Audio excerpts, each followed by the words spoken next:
Before we begin, take a moment to get comfortable. Let your arms go heavy, your breath slow. And as you listen, feel free to leave a comment sharing what time it is, where you are, and what city or village you're listening from. It's love to know.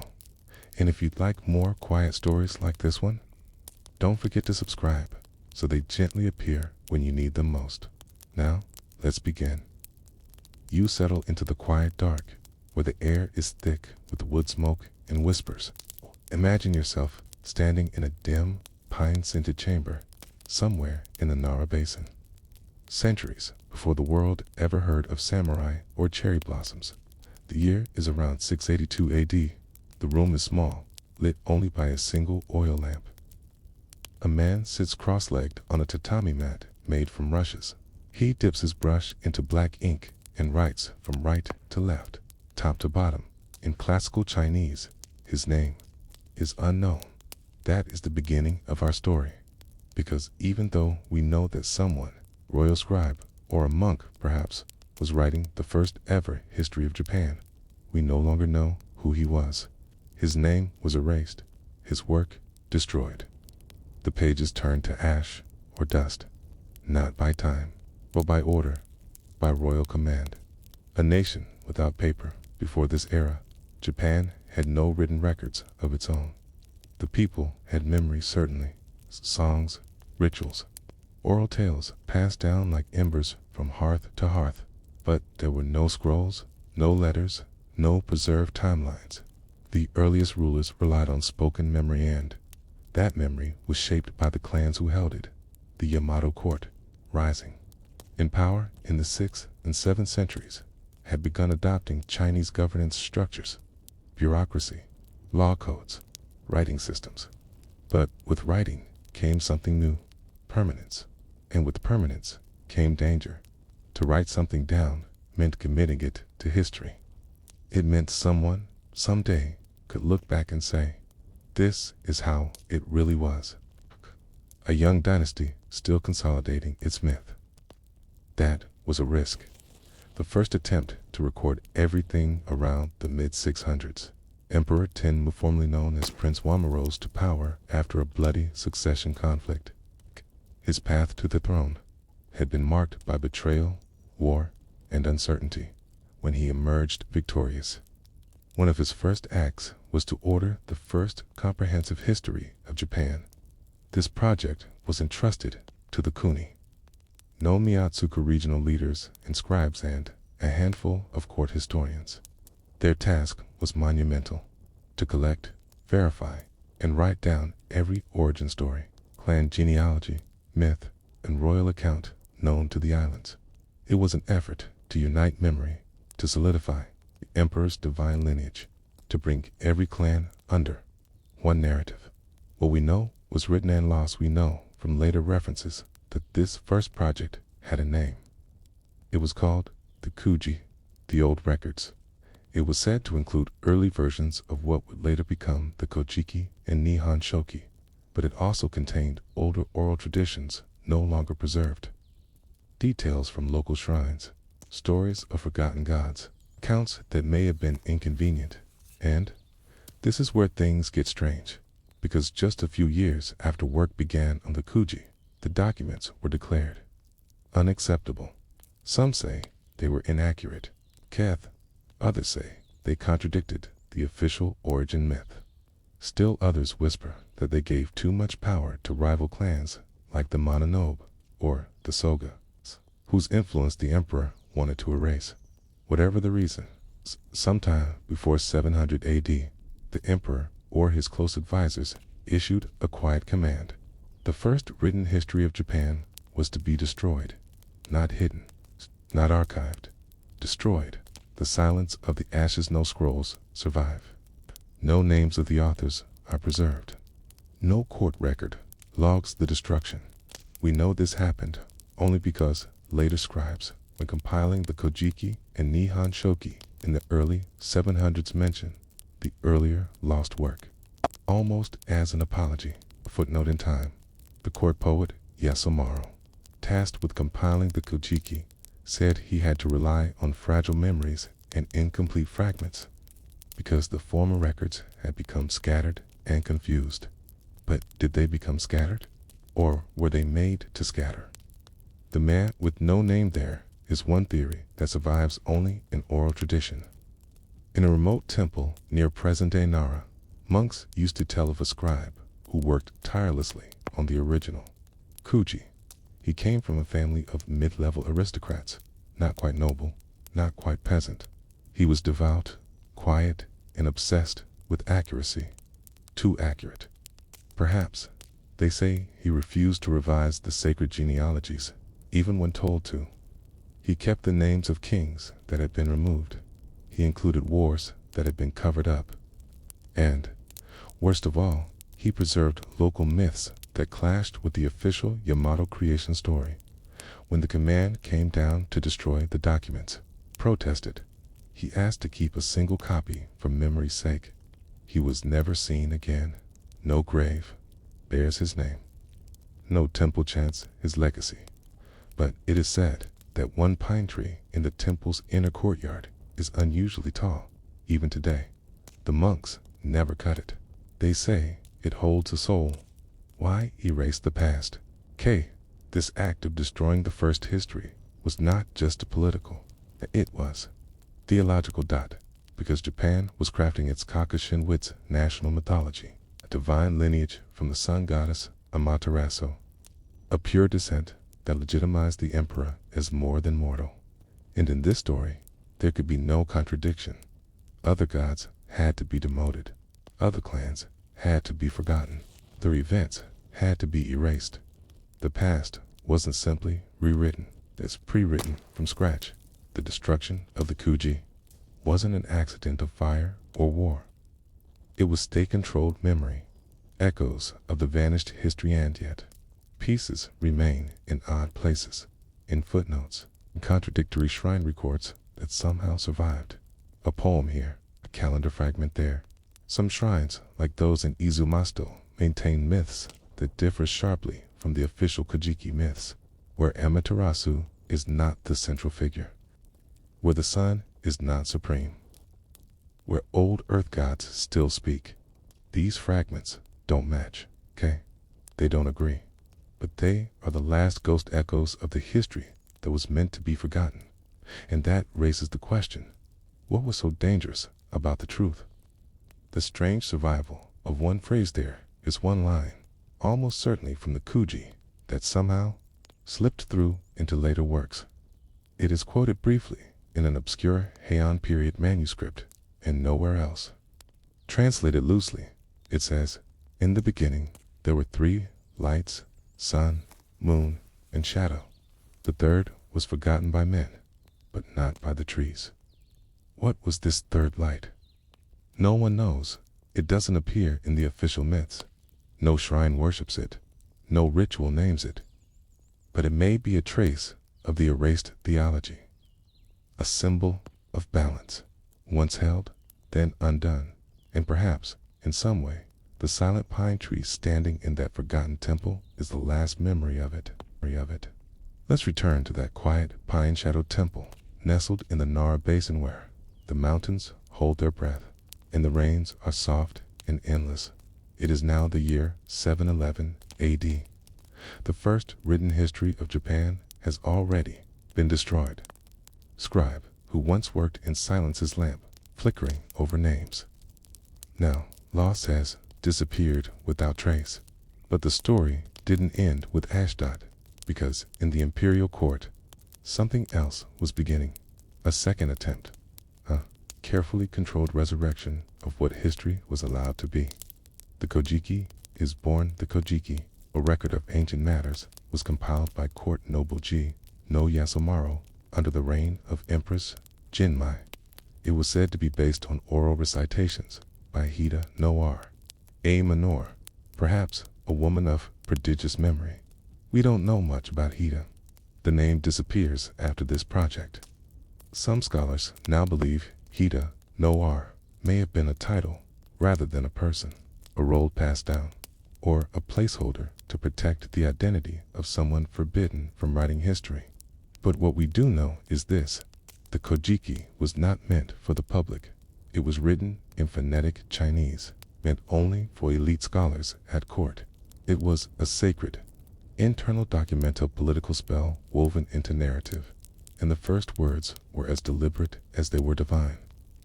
At the time when heaven and earth began, there were gods, not kings, not war, not soil or death or famine, just gods.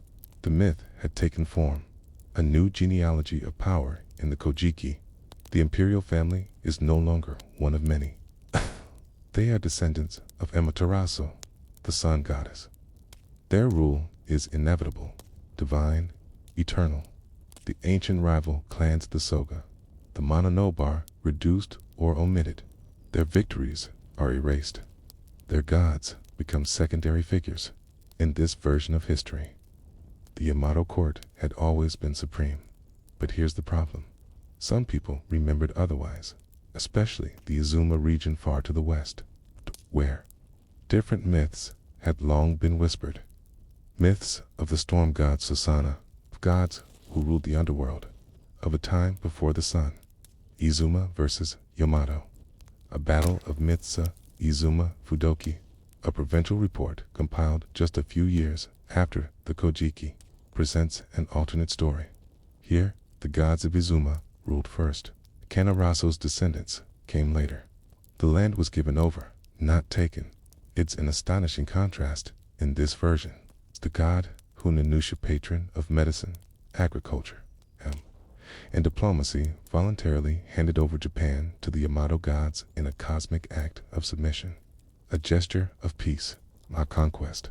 But scholars now suspect that this transfer of land myth was an attempt at reconciliation, way to harmonize two mythologies without admitting conflict, because, in truth, it probably had been a struggle. The Yamato did not inherit Japan. They unified it by force, by sword alliance, and revision of memory. And when the stories didn't match, only one was allowed to survive: the death of the first scribes. Memory, there are subtle traces, if you know where to look, that parts of the original Kuji still lived on in memory, though not on paper. For instance, shrine records in Kumano preserve an account of a priest who refused to recite the new creation myth, because, he said, it contradicted the mountains. He was exiled. His shrine was quietly restructured under imperial supervision. Elsewhere, old calendar fragments, called Onmiyu Gagyo, contain ritual schedules that don't match the Kojiki's sequence of events. Days of offerings for forgotten deities, nights of silence for gods no longer named. None of this was coincidence. The rewriting of history extended into ritual, into timekeeping, into who could speak and what could be remembered aloud. The first scribe's truth had become a whisper beneath a whisper, writing as control. Why does this matter? Because this is one of the earliest known examples in recorded history of an entire nation redefining its origin story through deliberate historical destruction and replacement. We often think of history as passive, something that just accumulates. But in ancient Japan, history was active architecture, a scaffold for power. To control history was to control identity, and to write that history meant choosing what to forget. So while the first scribe vanished, the second one, Jino Yasumaru, was remembered, but not as an author, as a compiler, because in official documents he never claimed to write anything himself. He only said he had recorded the recitations of Hida no art, which raises a strange possibility. What if Yasumaru was protecting someone? What if he was the first scribe student? What if the Kojiki was not just a new narrative, but also a quiet rescue mission? A way of slipping fragments of the erased truth back into the imperial record, disguised as official myth. No one can say for certain, but in the folds of the text, between the divine genealogies and the stories of gods, there are inconsistencies, lines that contradict the later Nihon Shoki, hints that something older, less polished, had been grafted back in, as though someone had tried quietly, bravely to leave behind the truth. Hidden in plain sight, the forgotten scribe's legacy today. Most people know only the Nihon Shokuya, more detailed, polished version of the Kojiki, written in full classical Chinese and intended for foreign diplomacy. But the Kojiki remains the older, stranger, more fragmented record, and it's there we must look for the ghost of the scribe who vanished. Hey, disorder name here, a contradictory date there, a phrase that doesn't belong in Chinese syntax. They are fingerprints. Terry, they are breadcrumbs, and they may be all that remains of Japan's true first historian. One last disappearance there, one final curiosity, in a catalog of imperial tombs compiled centuries later during the Edo period. There is a notation beside one anonymous grave, no longer permitted to be named. A writer. The grave has no marker now. It lies beneath a shrine road in Sakurai, near the ruins of the first imperial palace. Visitors pass over it without knowing. But in late summer, monks from a nearby temple leave offerings. They're not incense or flowers, but scrolls made of folded rice paper. They write nothing on them. They let them remain blank, as if to say, this space is for the words. You are not allowed to write. Imagine now that you are standing alone, just before dawn, on the worn steps of the ancient shrine at Asuka. The air is heavy. The ground still holds the memory of last night's rain. The shrine is not grand, not like the gold-covered temples of later centuries, but small, made of cedar and earth. Its wood, darkened by time. Somewhere beneath your feet, under centuries of soil and silence, are the foundations of Japan's earliest capitals. And just beyond the hill lies a stone rectangular, plain once thought to be nothing more than an abandoned support block. But in the 1980s, when archaeologists finally examined it, they discovered that its underside bore the faint remains of a carving. It was a list of names not found in the Kojiki or the Nihon Shoki, names not repeated in temple records or court genealogies, names with no descendants.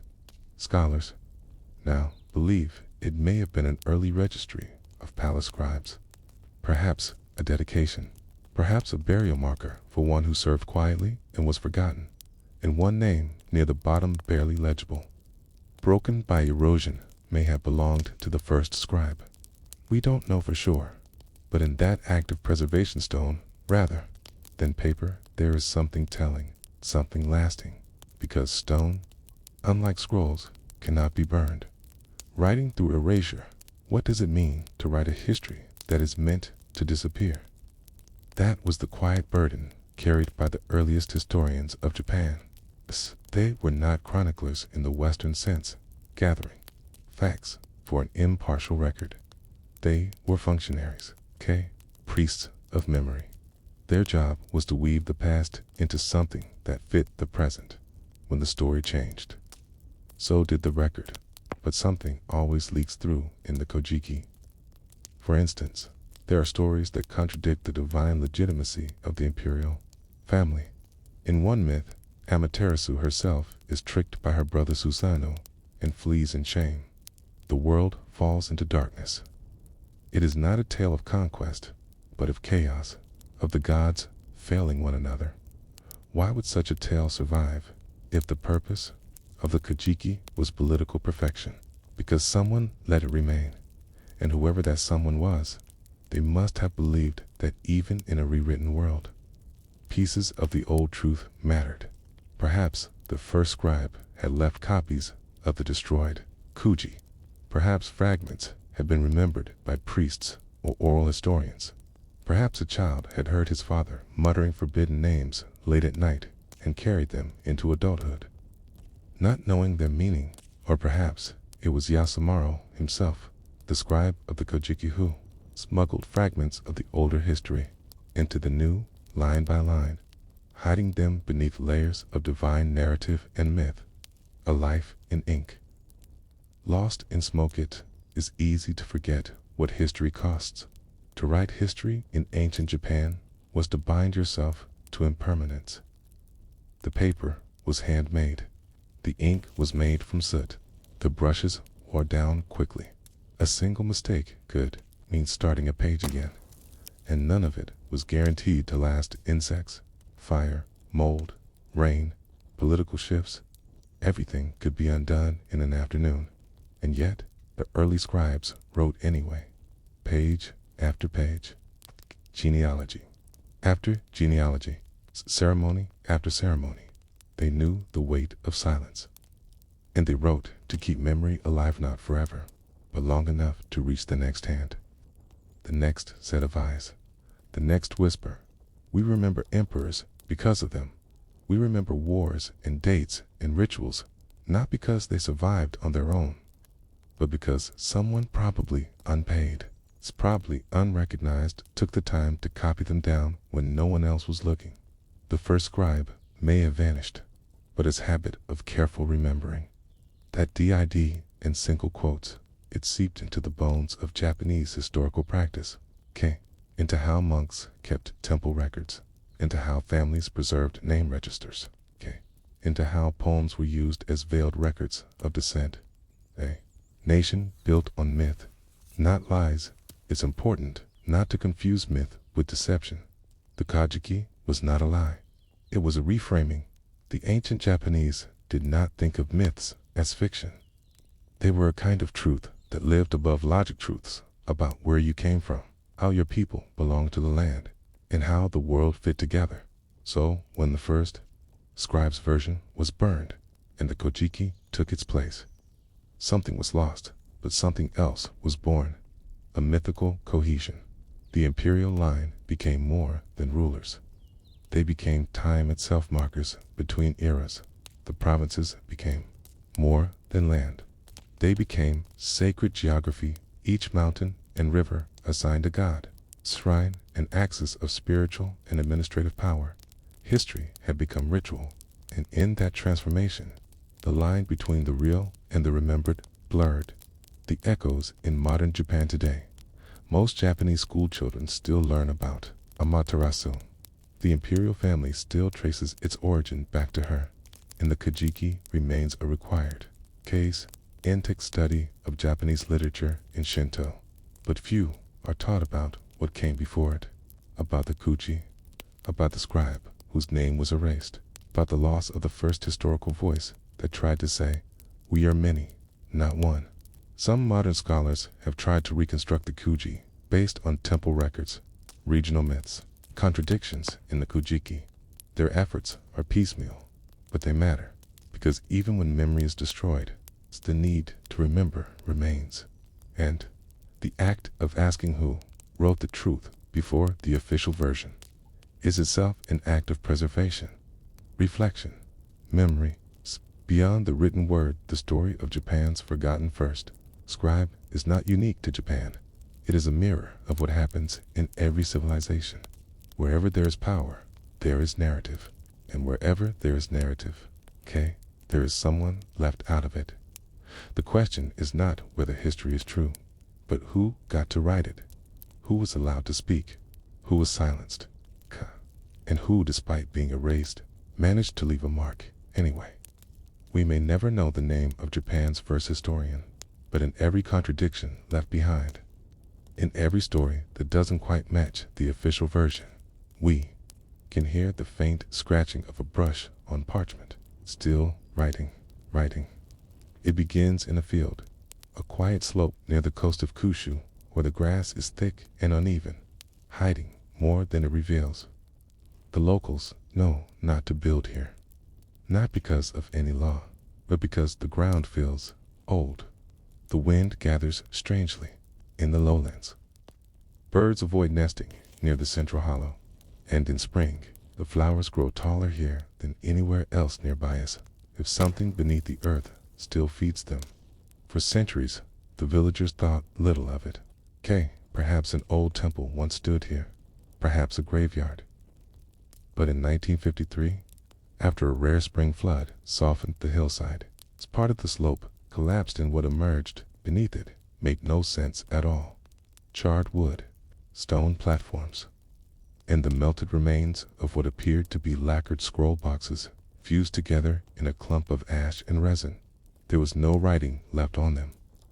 No words, just a hint traces of soot in the grooves, suggesting that once these objects held records, long, detailed ones, in the date of the fire, roughly the late 700s, right? When the imperial court ordered the destruction of the first regional chronicles of Japan, the Fudoki. What were the Fudoki? The early 700s. Under Empress Jinmei's reign, the Japanese government attempted something quietly revolutionary. They ordered every province in the country to write down everything they knew.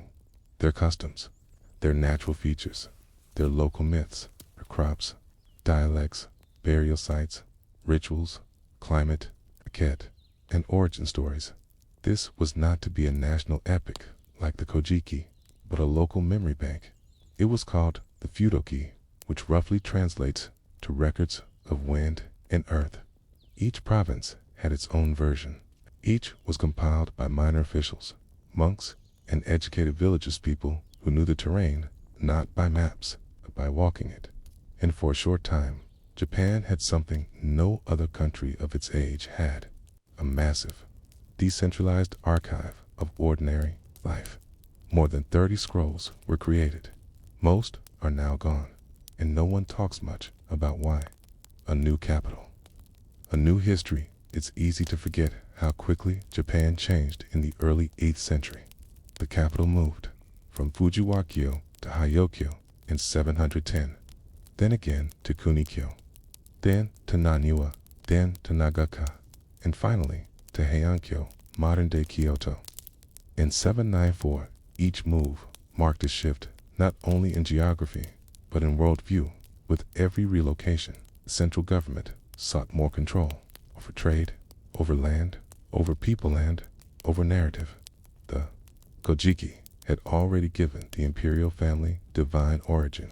The Nihon Shoki, finished in 720, had laid out the official historical framework of the nation. The Fudoki, on the other hand, told different stories.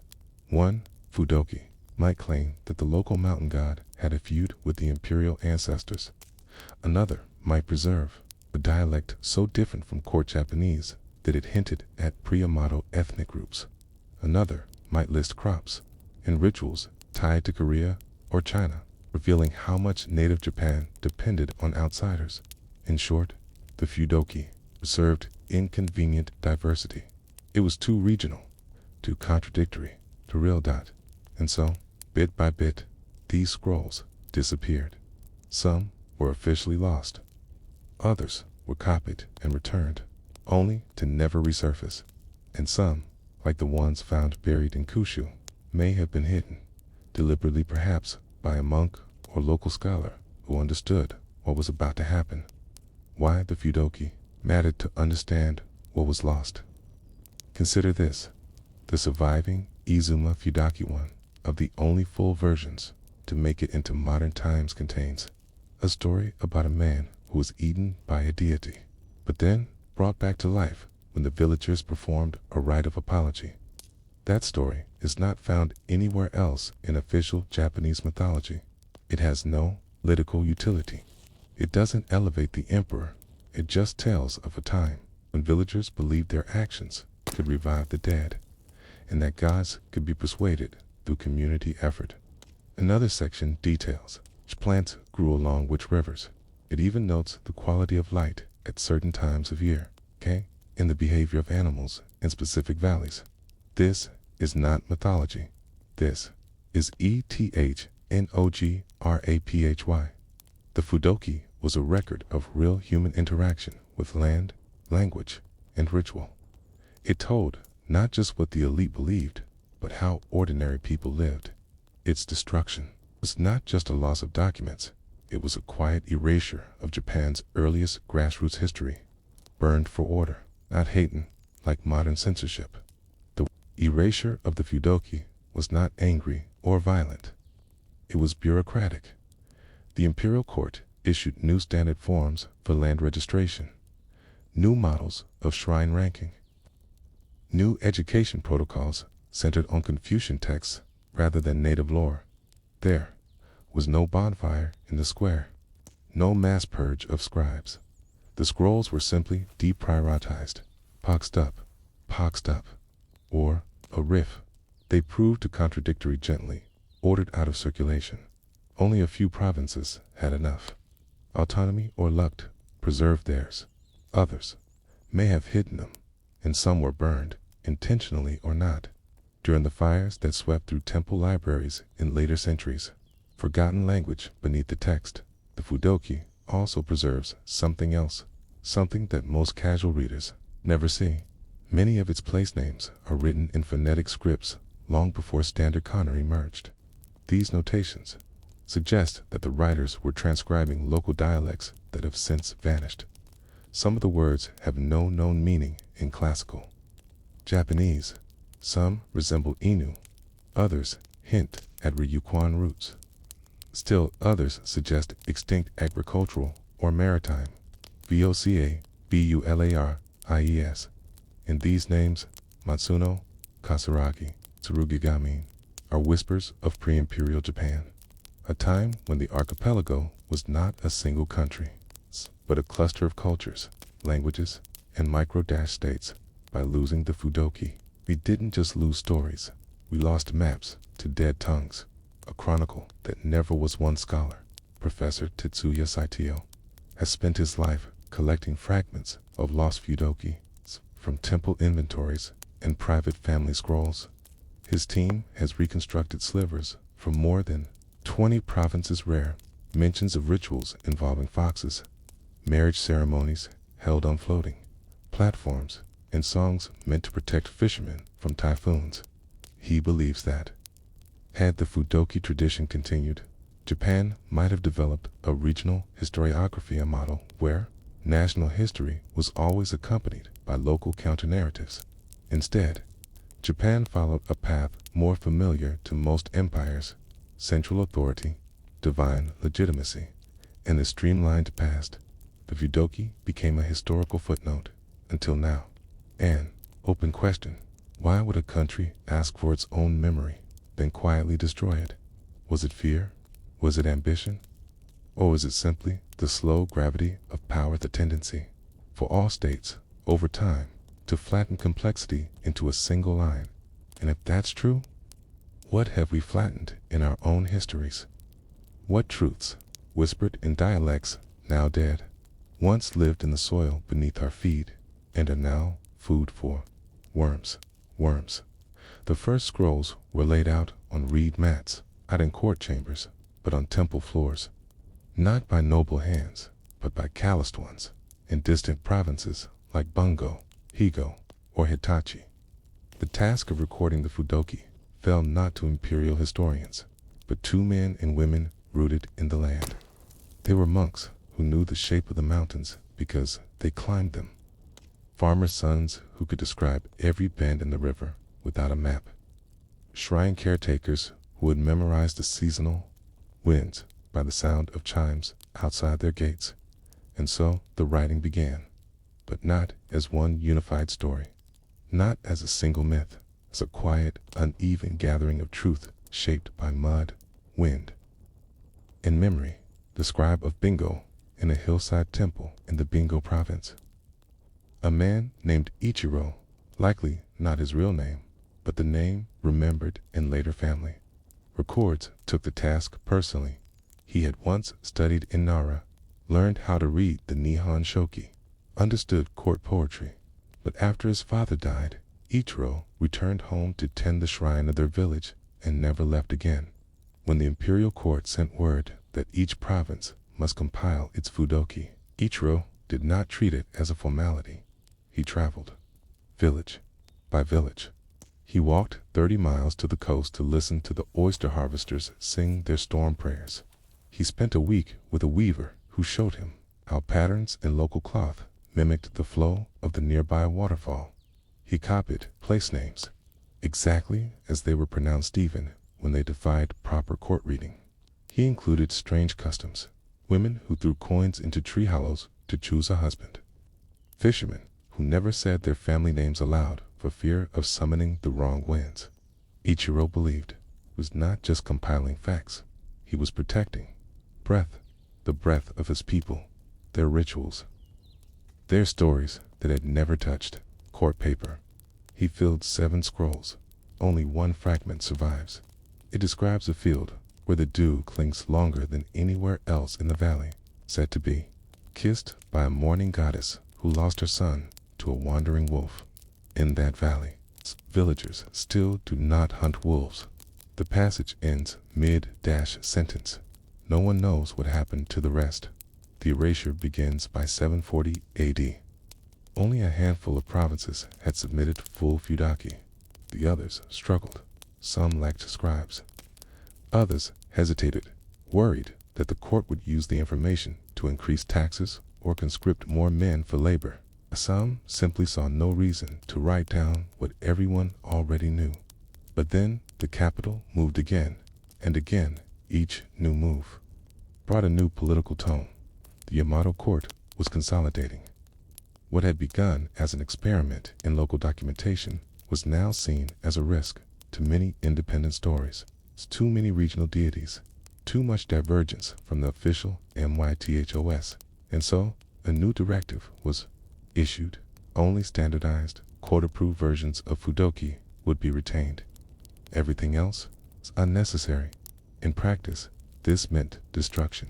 Scrolls that mentioned foreign lineages burned, as ones that preserved rituals not recognized by state. Shinto lost accounts that contradicted the divine origin of the emperor buried, or reworded.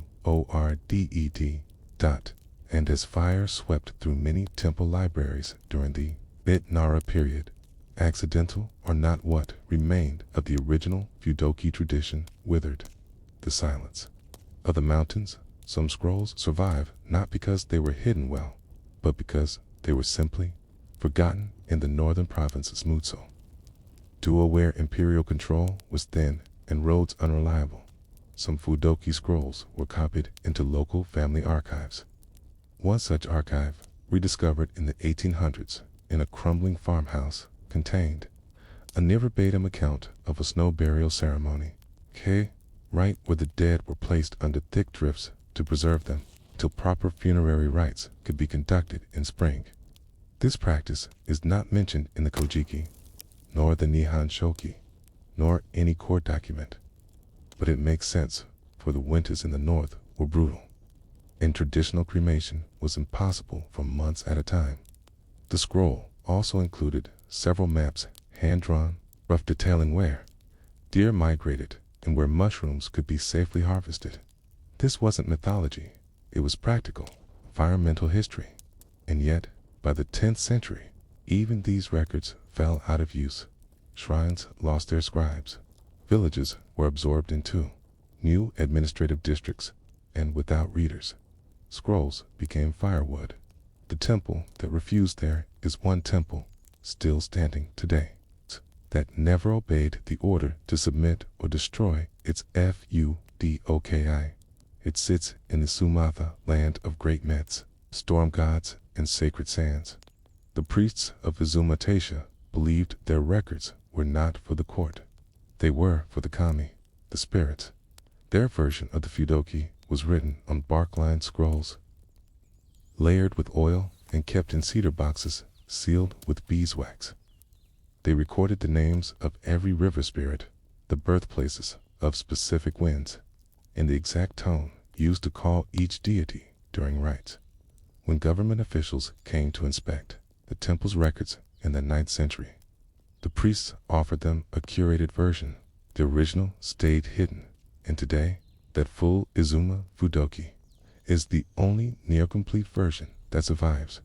The rest, more than 30, exist only in fragments, lines quoted in court poetry, scraps discovered in temple walls, charred remains unearthed during construction projects, oral memories passed down in riddles. Why the Fudoki still matters even now? Scholars read the Fudoki not for grand epics, but for the quiet lines. A note that a certain plant blooms near a specific shrine. A list of fish once found in a stream now dry. A mention of a woman who led an entire mountain village after her husband died in war. These are not just facts, they are whispers. the kinds of truths that never make it into dynastic records or national mythologies. The Fudoki remind us that history is not made only by emperors and generals, but by those who lived in places with names now forgotten, doing things no longer practiced. They remind us that there is no such thing as a single past, only layers. A question buried in the soil. When archaeologists unearth a new layer of soil in Japan, they sometimes find Kakashi, old provincial histories compiled centuries after the Fudoki, but the earliest records are often gone, destroyed not in rage, but in policy, not for heresy, but for neatness. The modern Japanese school curriculum still teaches the Kojiki and Nihon Shoki, the Fudoki, barely mentioned, perhaps because they are messy. Unpolished. Local. Human, but that's why they matter, because beneath every national myth, there is a terrain of forgotten voices, each one asking softly, do you still remember the real wind? The silence was never sudden. It spread like fog. There was no great bonfire to mark the loss of Japan's first true history, not one that has survived in any official chronicle. There were no imperial edicts shouting, erase the old ways. Instead, there were corrections, quiet edits, polite substitutions. A new mythology carved gently, layer by layer, over the messy sediment of real life, and for the next 1,000 years. That edited memory became the one that endured. But what did? It cost. This is the story of that price. The disappearing villages. You could walk through some of the villages mentioned in the few remaining fragments of the Fudoki and never know. They once had names that meant something. Take, for example, a settlement, once known as Ubasuna no Sato, recorded in a lost portion of the Harima Fudoki. Its name meant birth soil village, a reference to the belief that souls were tied to the exact patch of ground where the umbilical cord was buried in that place. For centuries, villagers would return a pinch of soil to the birthplace of any child who died young, believing it would calm the spirit and anchor it from wandering. That village no longer exists. The name was changed during land reforms. Its stories were never added to the national mythos. Its rituals were never adopted into Shinto orthodoxy. Only a single reference in a damaged temple scroll tells us it was ever there. Now it is a rice field, and no one buries soil. When a chronicle becomes a weapon by the late 700s, the imperial state had settled on a neat past. Japan, they said, was born from the gods. The emperor descended from Amaterasu, the sun deity. All other tales, those that did not support this, were marginal. But marginal didn't mean harmless. As centuries passed, the edited past gained power. The Kojiki and Nihon Shoki became tools, not just of memory, but of control. In the Kamakura, period 1185 to 1333. Local lords began to trace their legitimacy, not through deeds or connection to land, but through mythological descent. Clans that had once preserved their own genealogies were encouraged or required to adopt the imperial version. And as Buddhism grew stronger and more syncretic with Shinto, many older kami mentioned in the Fudoka spirits of rocks, rivers, forgotten hills were quietly demoted or absorbed into Buddha's cosmology. A god of a wind tunnel in the Kii Peninsula, once thought to guard the mouth of travelers, was reinterpreted as an angry ghost who needed to be pacified with incense. A goddess of fertility whose temple rituals had once included public, seasonal dances led by women, was redefined as a dangerous demoness in need of exorcism. The Fudoki had once preserved these names, but the state had moved on.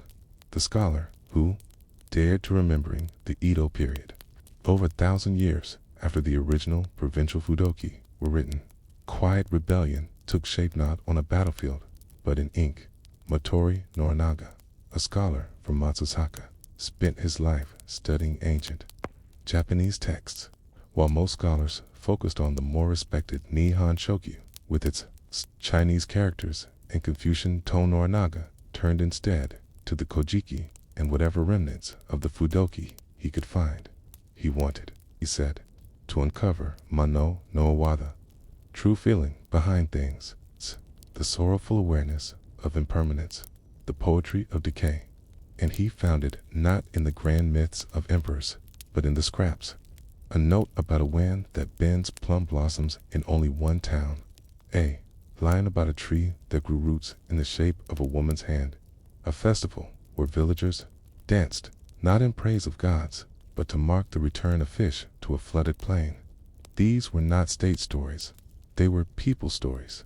Motori believed that by erasing them, Japan had not purified its past, but flattened it. His work inspired later generations to dig deeper, not just for lost scrolls, but for the soul that had once animated them.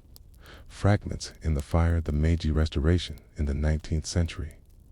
Though a triumph of modernization, assured in another wave of cultural standardization, shrines were ranked, priests were certified, and many of the smaller regional shrines that had preserved oral Fudoki traditions were shuttered.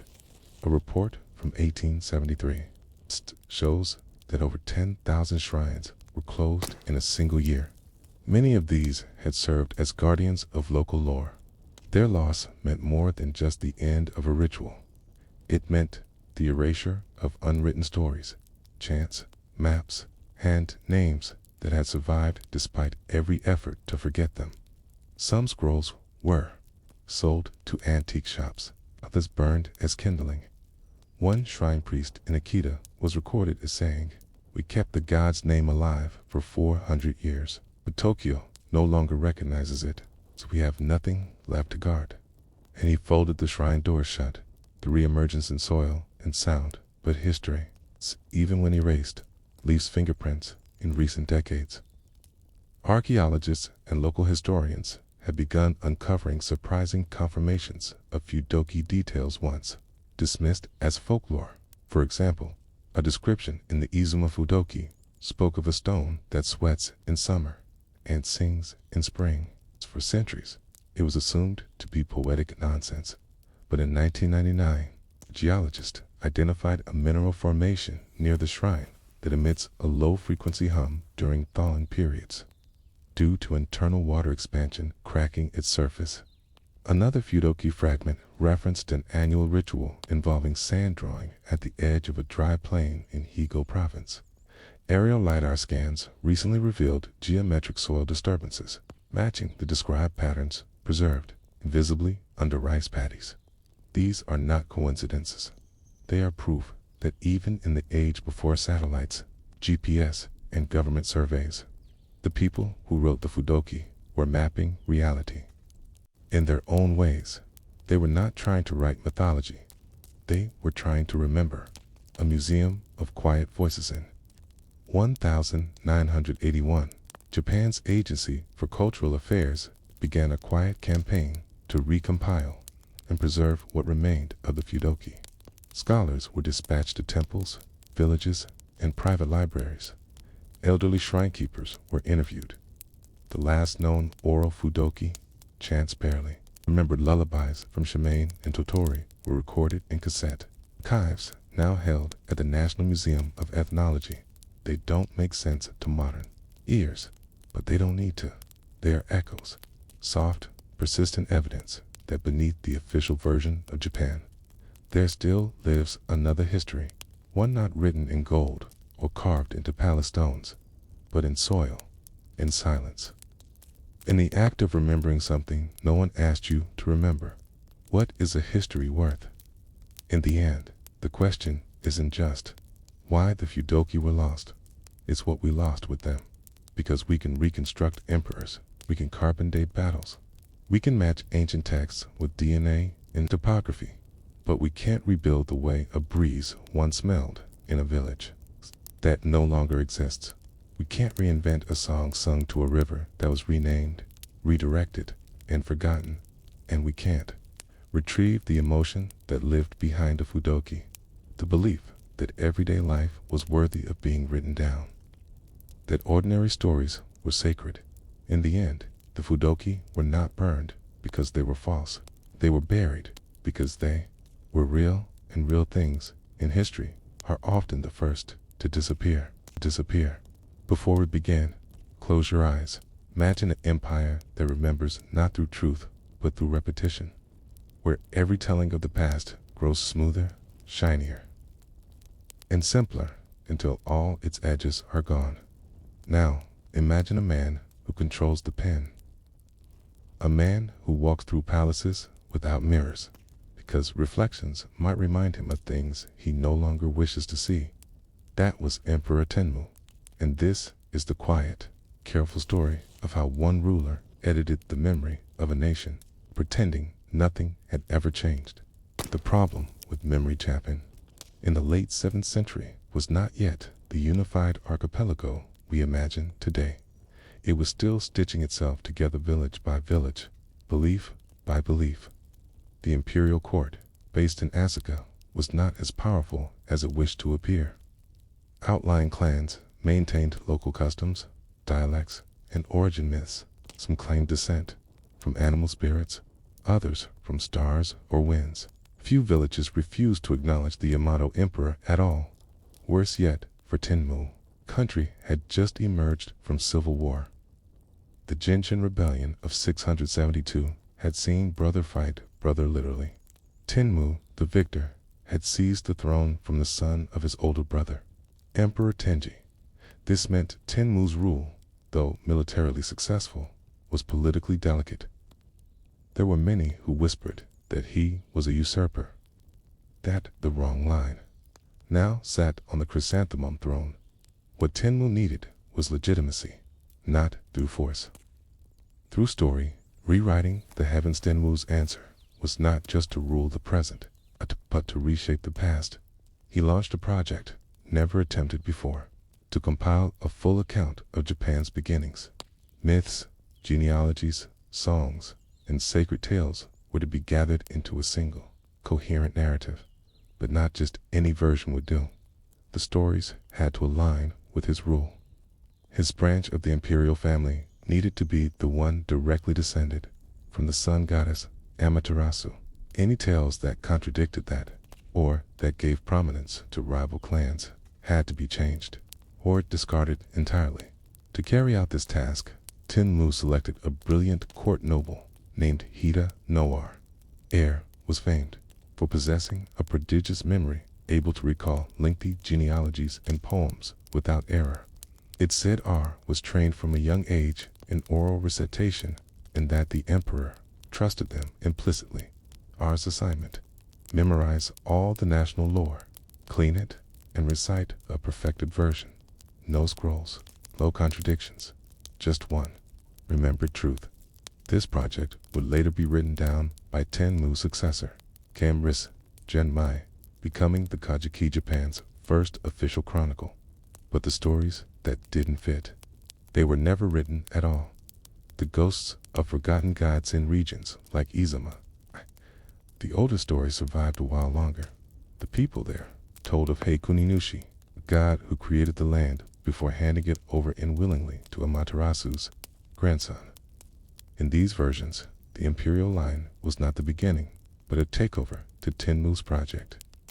This was dangerous, so in the official myth, Heikuninushi became a gracious figure, a deity who gladly ceded control.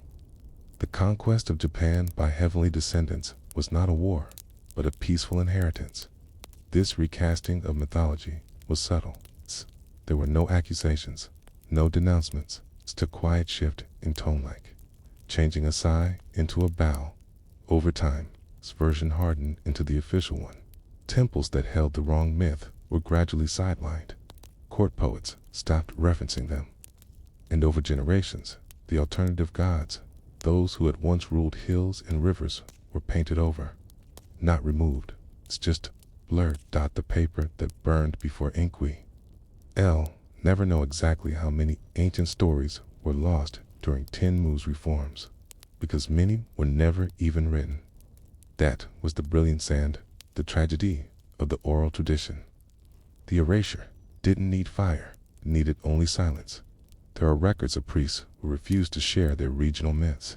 One account tells of a shrine elder in Hyega province who said, "If we give our story, it becomes your story, okay? And it will not be ours anymore." Another account from the Nara period speaks of a woman who carried in her memory a songline that mapped a sacred mountain trail, sung only during rain rituals. She died in her 80s without ever passing it on, because her son had joined the imperial bureaucracy and told her such tales were impure. Superstition. Imagine 1,000 such moments, each one a small thread snapped. Age silence. Tiny fire. The shrines that changed their names. Perhaps the strangest legacy of Tenmu's historical reforms lies not in what was written, but what was renamed. Dozens of shrines across Japan quietly adopted new deities or genealogies during the 8th and 9th centuries, where once they had worshipped local earth gods or snake spirits. They now installed mirrors to reflect the image of Amaterasu or her imperial descendants. This wasn't always forced. Often, this was incentivized. A shrine that aligned with the central myth received funding, protection, and visibility. One that didn't might find its land rights challenged or ignored. Some priests made compromises. They kept the old gods, but gave them new names. The serpent in the river became a form of Susin. The tree that bled when cut was declared a manifestation of the heavenly Kami. It was a quiet colonization of memory, done not with swords, but syllables.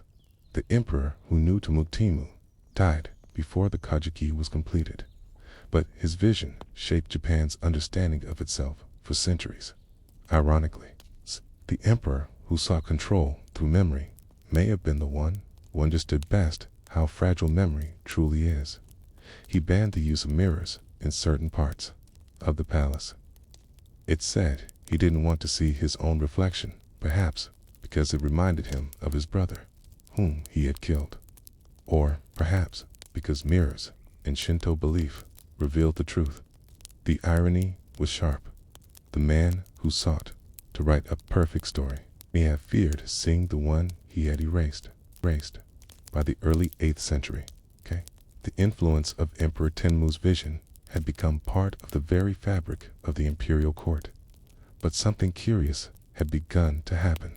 The more the court tried to centralize Japan's history, the more inconsistencies began to rise to the surface, not in grand events or official dates, but in the quiet, dull inconsistencies of names, rituals, and rumors that refused to die.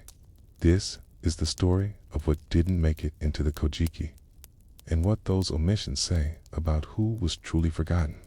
The silence of the scribes. We tend to think of writing history as a matter of inclusion. What did they write down? What stories survived? But in Japan's case, perhaps the more powerful force was exclusion. When the Kojiki was finally completed in 712 under Empress Genmai, it was far from a comprehensive account of Japan's history.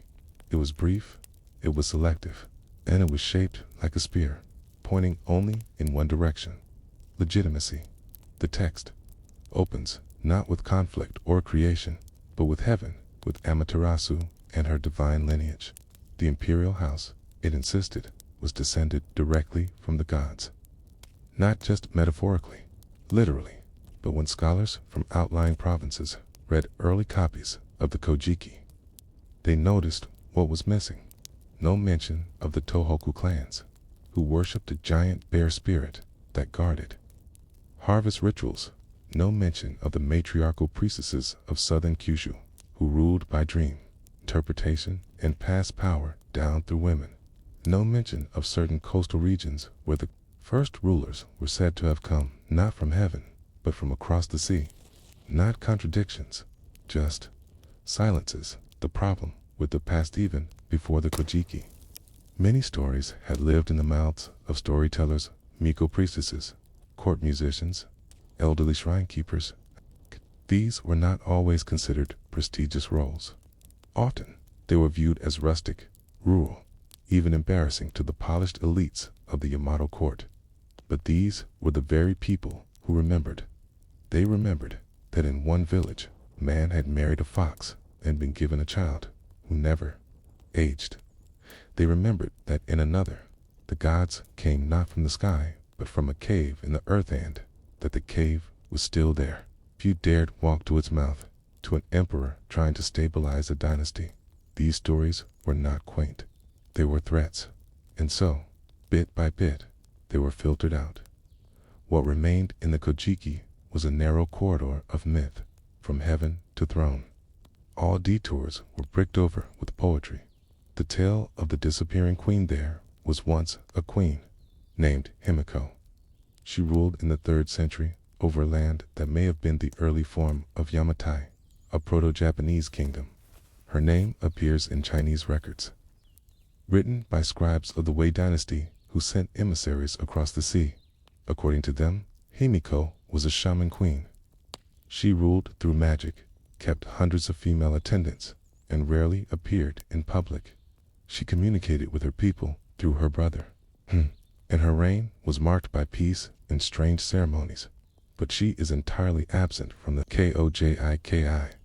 How can it be that a woman acknowledged by external empires, written about in diplomatic records, described in detail by neighboring scribes, was simply left out?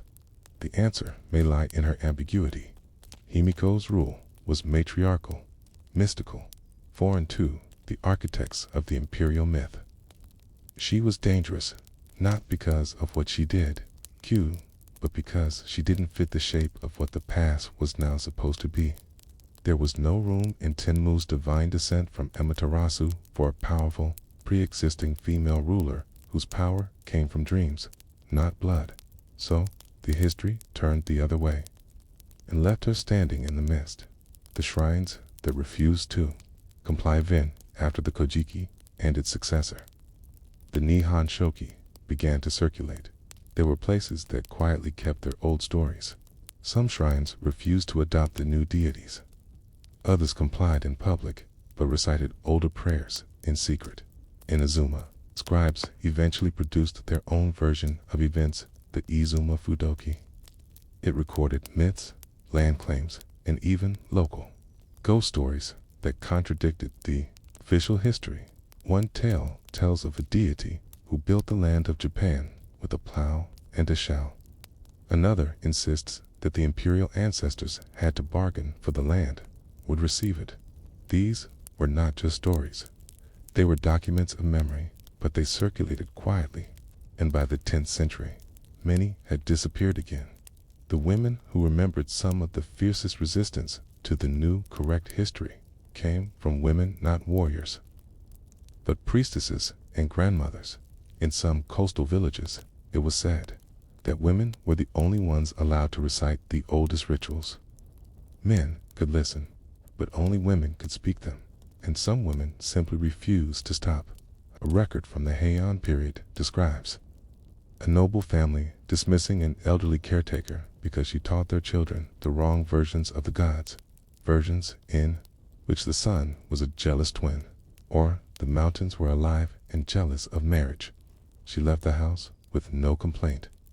But a generation later, one of the daughters returned to her stories and wrote them down, quietly, not for publication, but to remember the scholar who tried to reopen the past 10, the 18th century, over 1,000 years after the Kojiki was compiled. A man named Motori Norinaga tried to do something radical.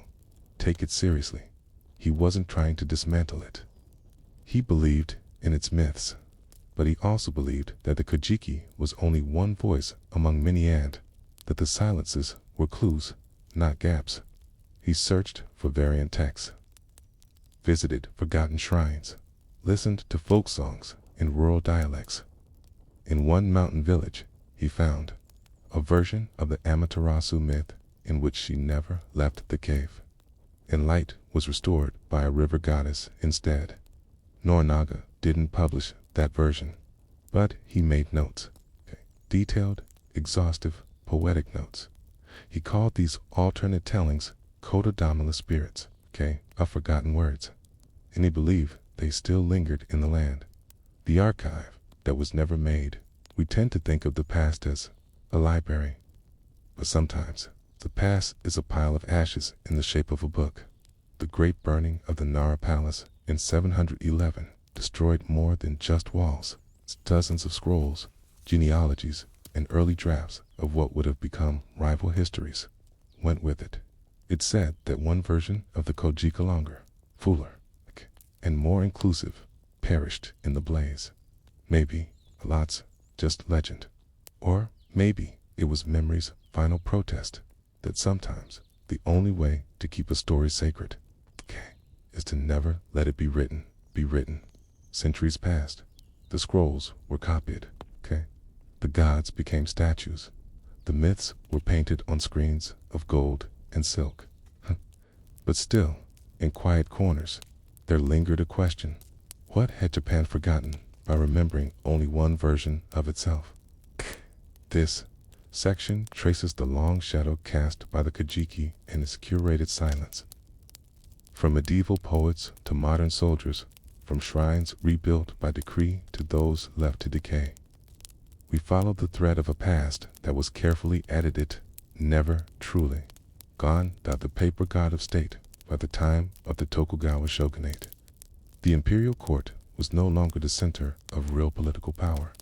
The emperors of Kyoto became symbols, kept in ceremonial quiet, while warlords ruled behind the curtain. But the Kojiki remained. It remained in libraries. It remained in the rituals of the shrine. And it remained as a subtle current, always ready to be redirected, reawakened, reinterpreted.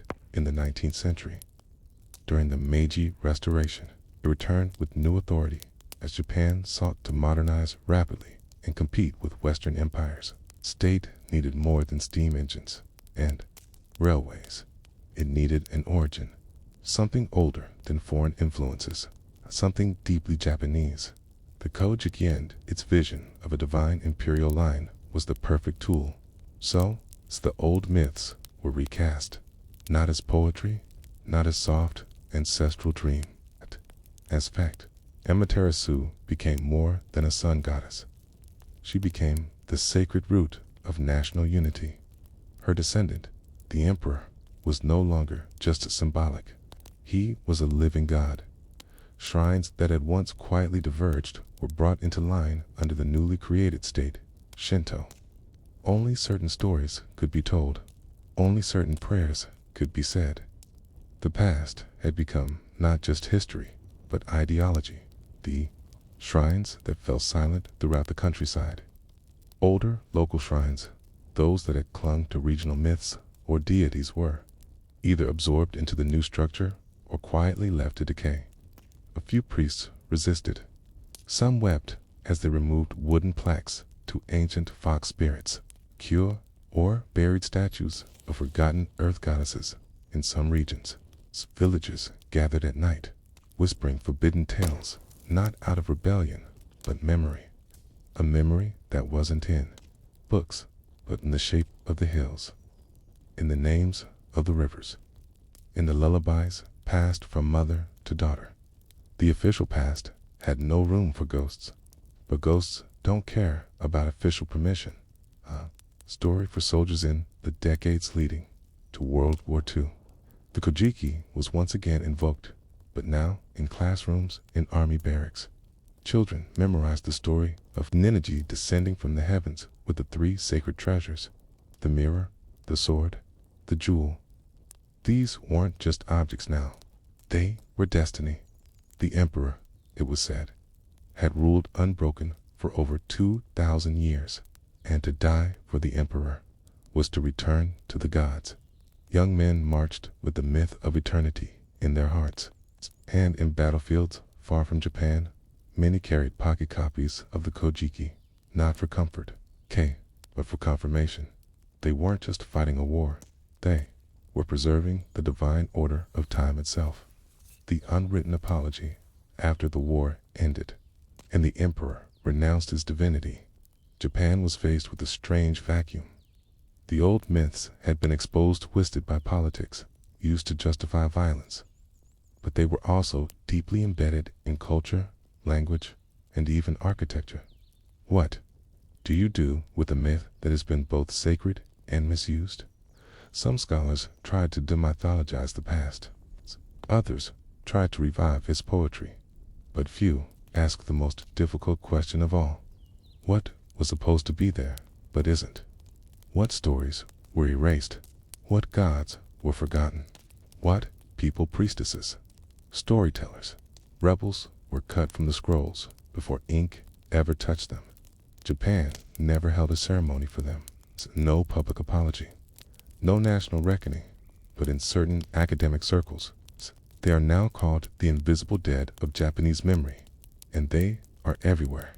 The return of the variants in the 21st century, with digitization and local research flourishing, something unexpected began to happen.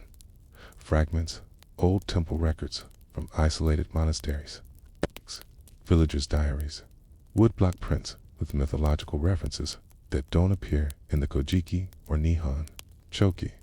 One shrine revealed a secret copy of a ritual song that referenced a goddess not known to modern texts and old forest deity, protector of the lost, who was said to open paths in dreams.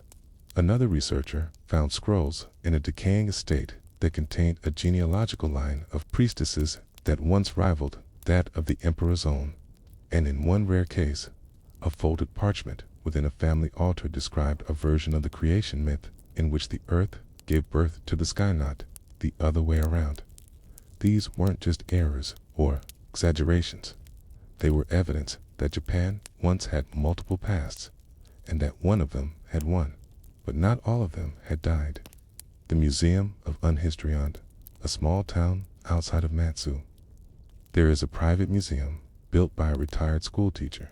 It has no famous relics, no national treasures, just scrolls, letters, handmade models of shrine, layouts that no longer exist, audio recordings of dying dialects, faded robes embroidered with symbols no longer recognized.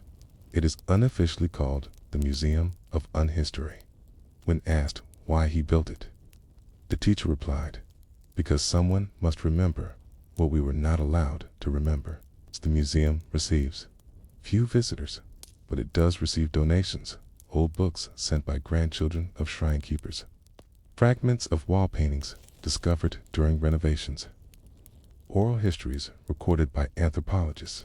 It is, in a way, a new Kojiki, but one without a single author, without a single agenda, just a whispering archive of memory, what the river still knows. If you walk along the Kumano River in early spring, before the pilgrims arrive, you'll find shrines no longer listed on maps. Some are little more than stones. Others still have roofs, but no priests. One such shrine is facing a narrow bend where the river turns black in shadow. Bears no name, but local farmers say it was once for a goddess of stories, forgotten by others. A listener, a guardian of unspoken things. No one has written about her. No one ever will.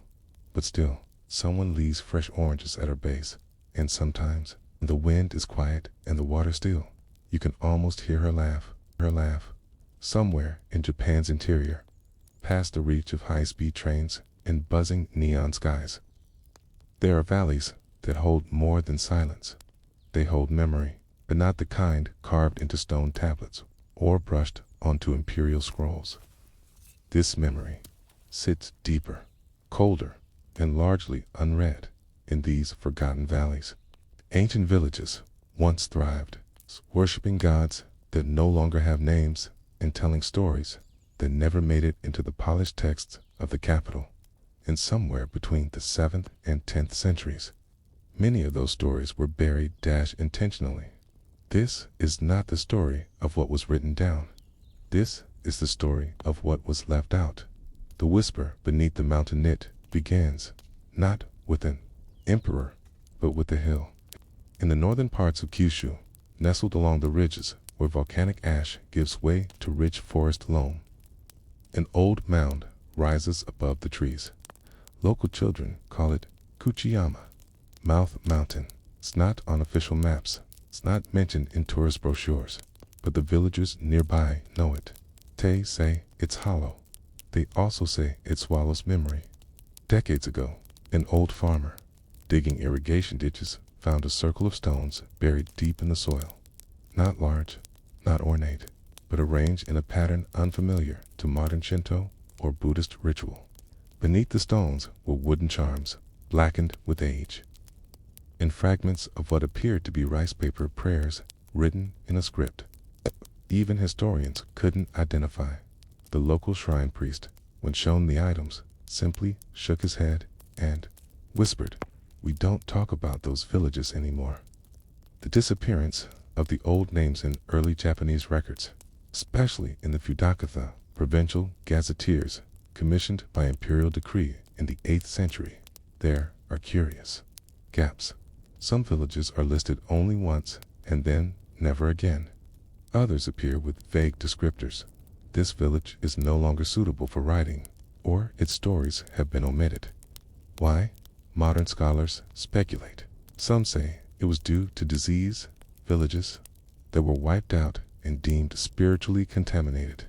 Others suggest political consolidation clans that resisted imperial power or refused to convert to officially sanctioned rites were simply erased from documentation. But in private collections, especially in family lineages passed orally, some of these villages persist. The stories often began the same way. My grandmother's village was moved. Not the houses, just the memory. These were not forgotten places. They were deliberately unremembered. The inconvenient godsome of these erased villages worshipped gods that did not fit neatly into the official pantheon. One such deity was known as Okagama Noko, child of the mirror. Unlike the imperial mirror that symbolized the sun goddess Amaterasu, this was a dark mirror, one said, to reflect not light, but secrets. Offerings to the spirit were made in silence, great, and worshippers covered their faces in ash before approaching her shrine. Another village, further east, venerated a tree god whose shrine stood in the middle of a rice field.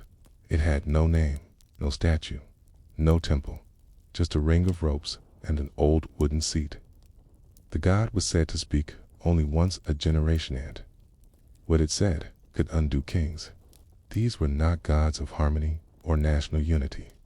They were gods of disruption, of memory, of defiance. By the 10th century, none of them remained in state-sanctioned records. Their shrines were absorbed, rebuilt in the image of mainstream deities, or simply left to rot. But in oral folklore, their names still ripple through lullabies and rural superstitions. In some towns, old women refuse to eat rice from certain paddies, claiming that land remembers too much. The Unearthed Ledger, 1998. A university team excavating near modern-day Nara uncovered a sealed wooden box buried at the edge of a dried riverbed. Inside were fragments of a burned ledger. The pages were incomplete, but what survived listed names of villages, crops, and rituals performed during the Lunar New Year. What made it remarkable was this: none of the village names matched those known in that region. Even stranger, the rituals described involved chanting backwards, offering fermented crab shells instead of rice, and leaving ink drawings of eyes at the base of hills. Historians were baffled. Linguists confirmed that the script was a variant form of Manyongana, an early Japanese phonetic system, but with unusual grammar. Local scholars quietly suggested the ledger had come from one of the hidden districts, regions erased by early bureaucrats for being too resistant to imperial integration. The ledger was never formally published. Its fragments were lost during a university archive relocation in 2004, but digital photos remain in among certain circles. They are passed like contraband. When fire becomes policy, the act of destroying memory is not new. But in Japan's early bureaucratic age, it was elevated to policy.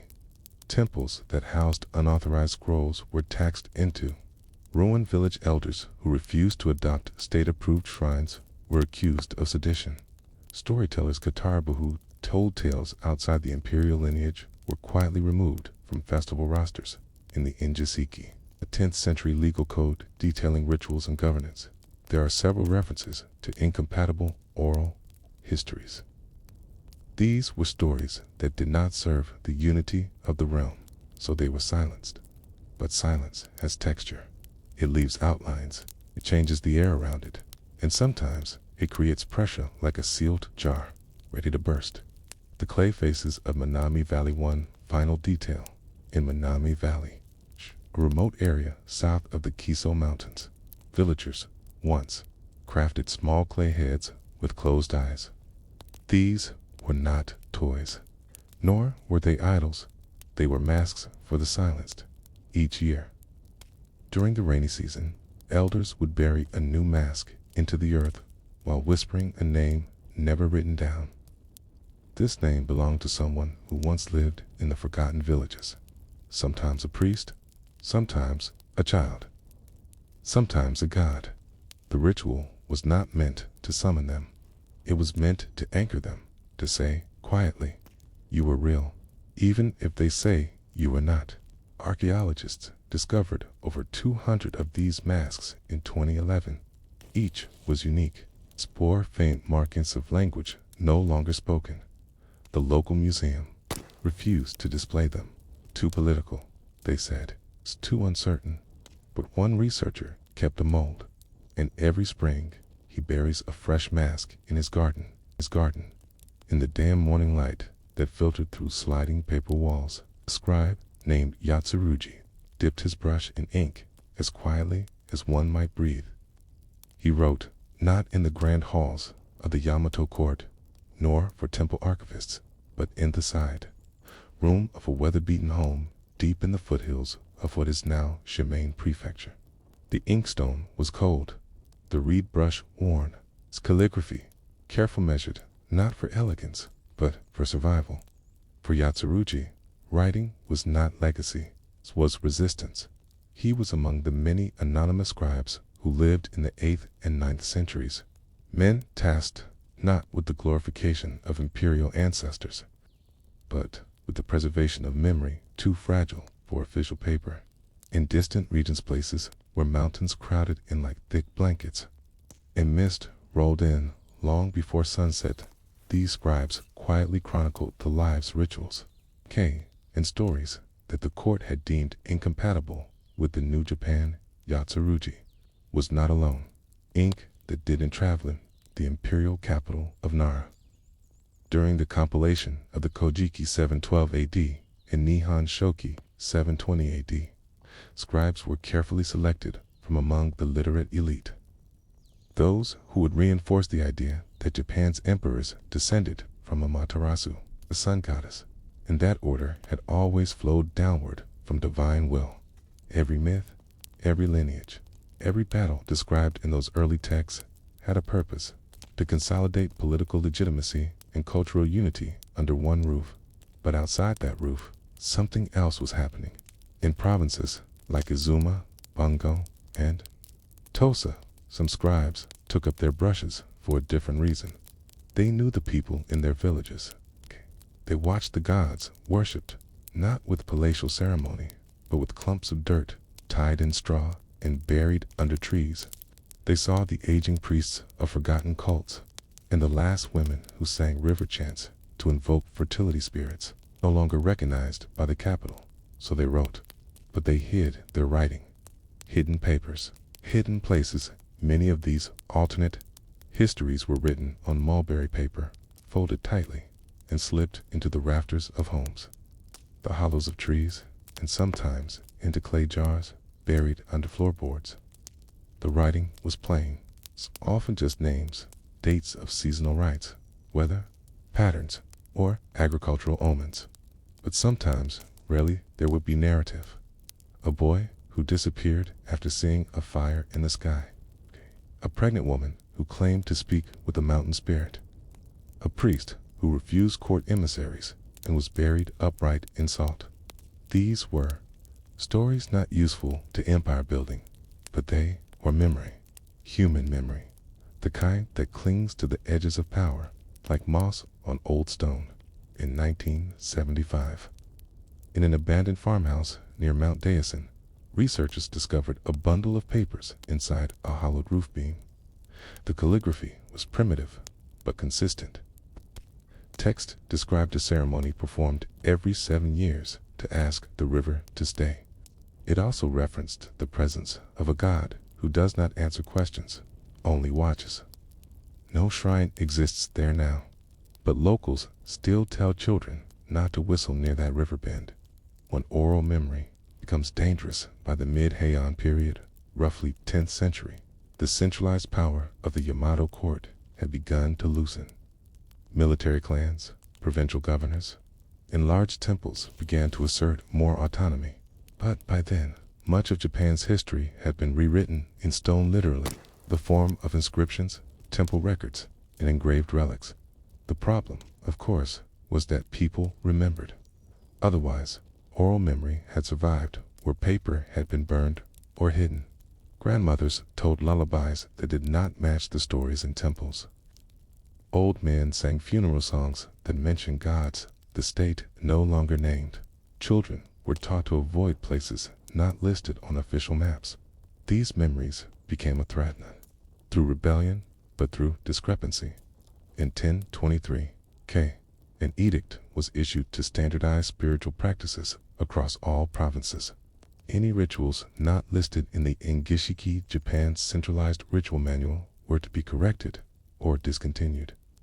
In some regions, village headmen gathered the old scrolls and burned them themselves out of fear of fines or temple retribution. In others, they simply built new shrines on top of old ones, renaming the gods to suit imperial vocabulary.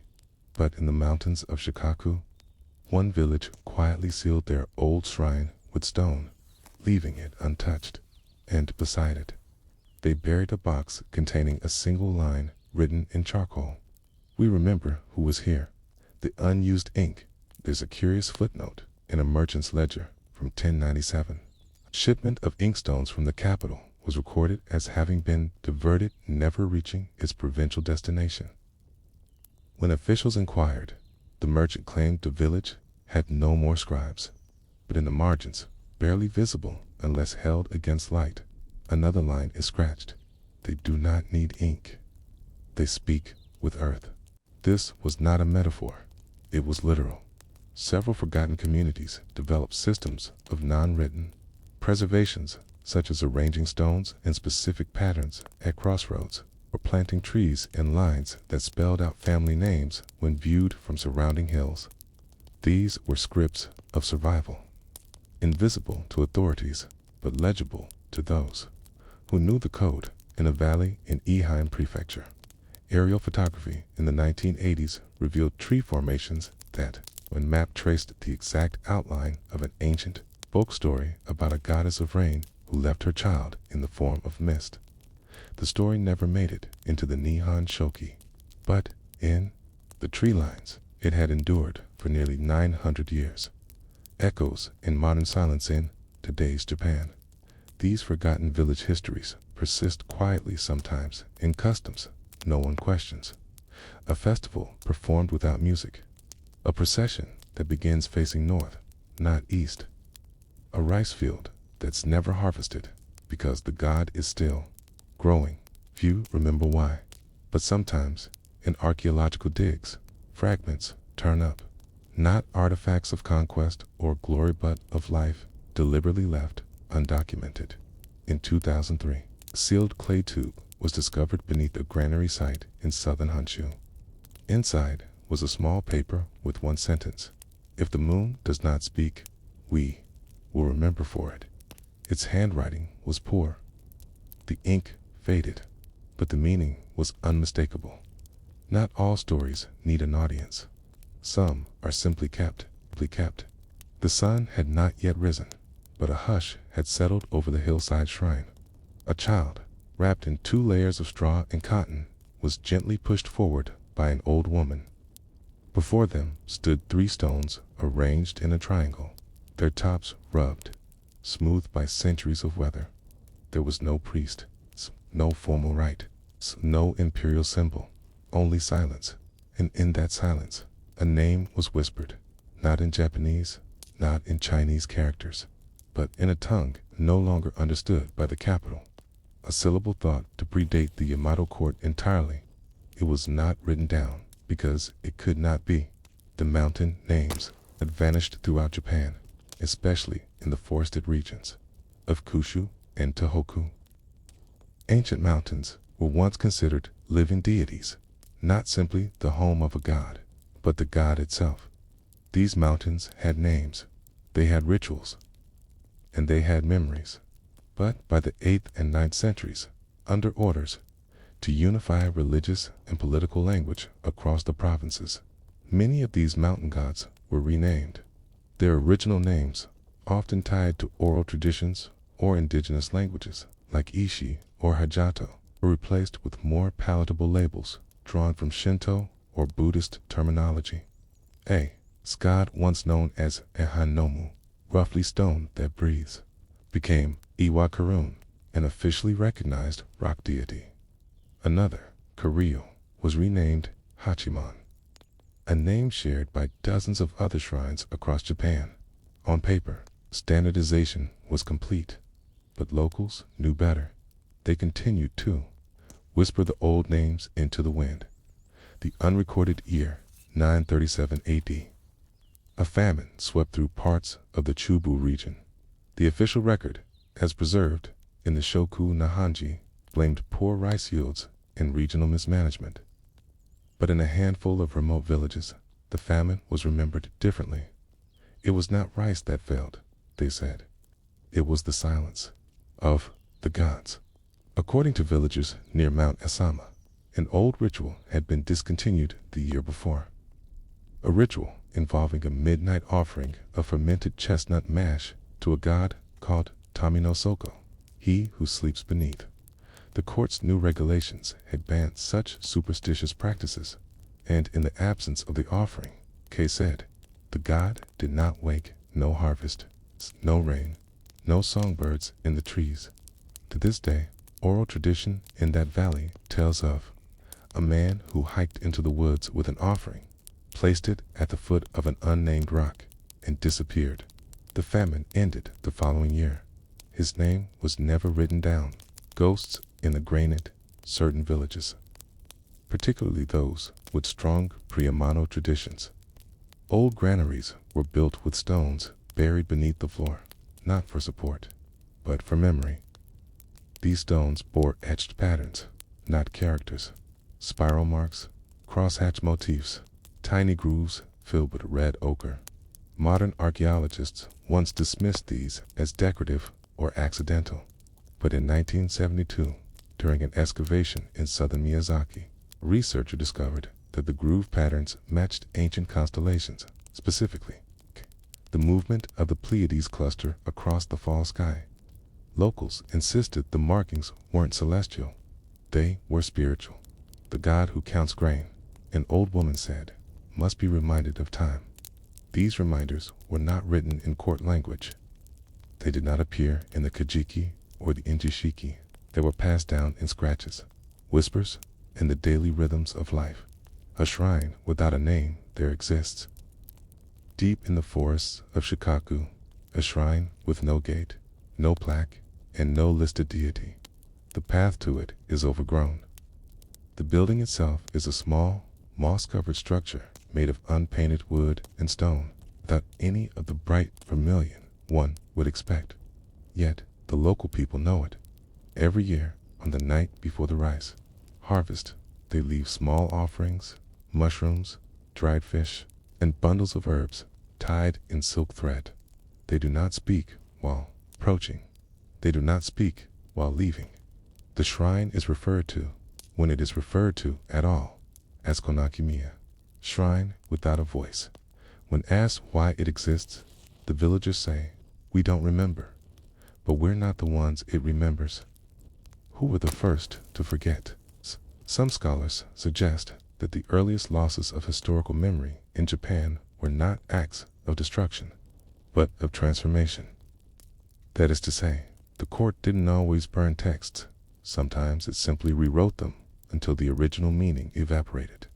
For instance, a tale of a woman named Tama no Haim once circulated in several provincial regions. She was said to be a medium, a bridge between the gods of the sea and the land. In local songs, she carried salt water in her mouth to summon rain. But in the Nihon Shoki, a similar character appears under a different name, and instead of being a holy woman, she is described as an unruly shaman who was exiled. The songs disappeared. The court's version remained, and yet, in one fishing village, children are still told not to spit into the sea during storms. No one says why archaeology of absence when historians dig. They usually look for things, bones, pots, tools, tablets. But in rural Japan, the absence of these things has become its own kind of evidence. For example, a remote area in Akita contains dozens of mound structures with no grave goods, no human remains, and no markings. It's carefully arranged earth. Each faces east where the sun rises. Each is built near a stream. Locals claim these are beds for the sleeping gods. No one visits them. No one farms near them. Even wild animals seem to avoid them. When one mound was disturbed during a road construction project in the 1990s, the crew reported sudden tool malfunctions, engine stalls, and inexplicably, dozens of small birds striking their trucks. The road was rerouted. The mound was left alone, a word that cannot be written in some surviving dialects of ancient Japanese, particularly in areas influenced by Ryukyuan and Innu languages. There are words that have never been written down. These are living sounds, words that refer to things like the sound of wind when someone dies, the taste of rice on the day before a funeral, the sensation of a god leaving the body. Elders who speak these words often forbid others from repeating them aloud. They are only meant to be heard once. After that, they remain inside. These are not words for textbooks or temples. They are not meant to travel. They are the oral fossils of a Japan that never made it into the scrolls. A Japan that still exists, not in history, but in repetition. The final whisper near a stream in Aomori. A stone sits beneath a tree with a hole in its trunk. Children are told that if you lean close to the hole and breathe softly, you'll hear the past breathe back. Some say it's the voice of a god. Others say it's just the wind. But if you listen carefully, the day is quiet enough. You might catch a syllable, not a sentence, not a name, just a piece of memory floating there as it has for centuries, waiting for someone who doesn't need to write it down. Write it down. You may already know the name Kojiki.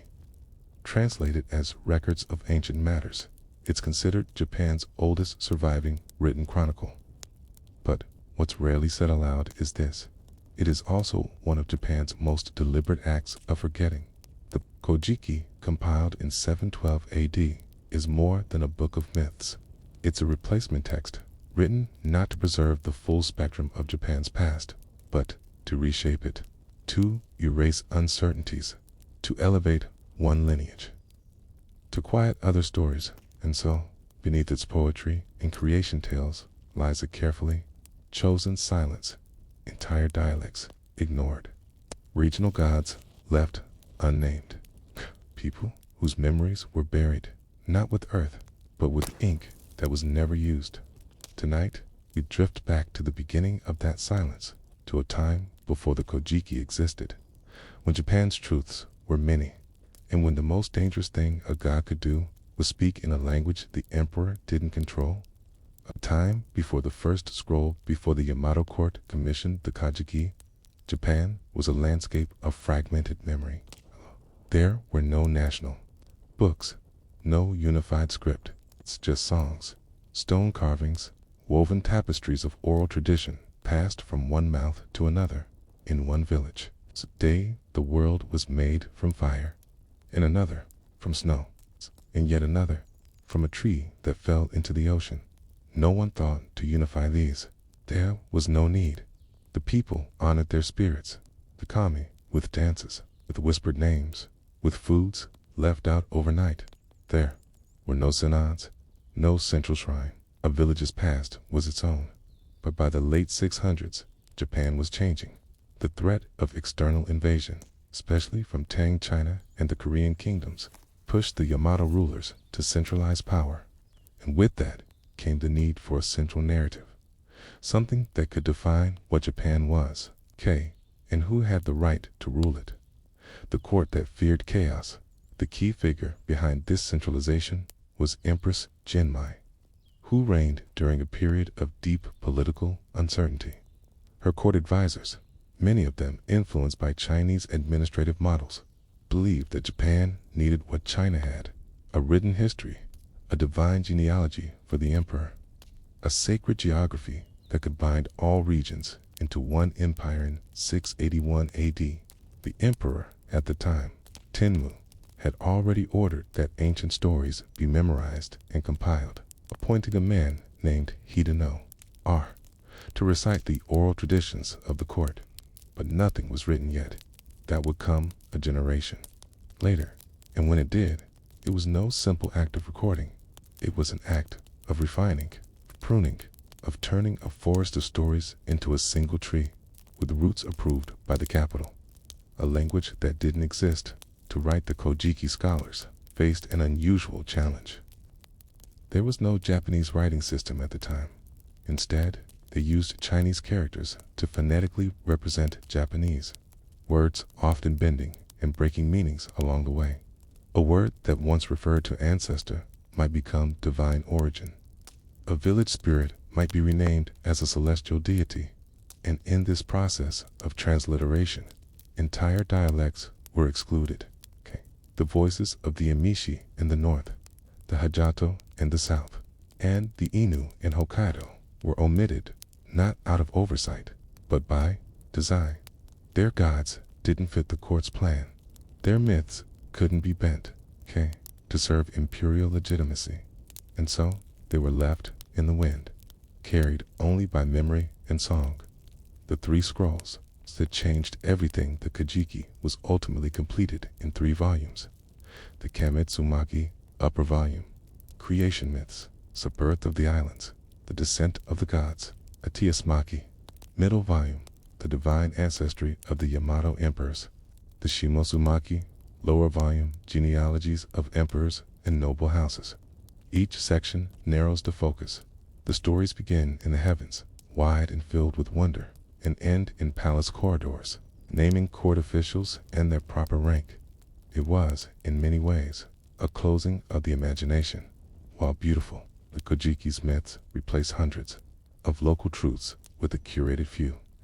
It tells us that Amaterasu, the sun goddess, gave birth to the imperial line, that the emperor's blood is divine, but it says nothing of the sea spirits worshipped in fishing towns, or of the mountain songs sung to summon rain, or of the burial chants whispered by midwives after stillbirths. None of these made it into the scrolls. The silence of the other scribes for a brief time in the early 700s. Other chronicles were being written, including Fudoki, regional records compiled by governors across the provinces. These texts contained myths, names of hills and rivers, folk beliefs, even food customs. But most Fudoki scrolls were lost. Some were never finished. Others were burned in later wars.